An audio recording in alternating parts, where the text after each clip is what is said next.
Okay, let's make a folder specifically for history. So we will go ahead and click on Google Drive. You'll have to sign in. And then from here, we're going to click on this triangle right here and click New Folder. You're going to have your last name and then type your first name. And you have to determine which class you are in.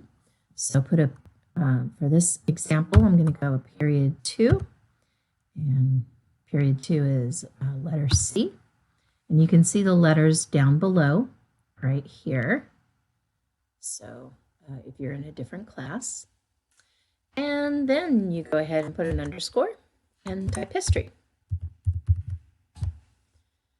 Okay, now we click create.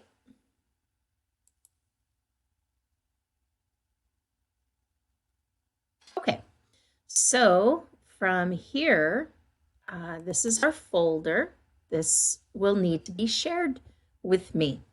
So in order to share it with me, I go ahead and click the shark's tooth, I always call it, the upside down triangle.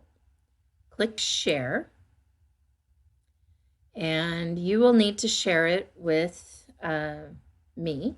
So you type church, and it needs to say g.kpbsd.org. Very important, because this is the one that our teaching account is. Okay, click done. And now this will be shared with me. So anything that is dropped inside this folder, I can see and you can see.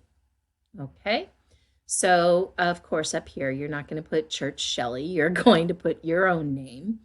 And an underscore you get by holding the shift key down, and the lines, click the lines next to the 0 on your keyboard.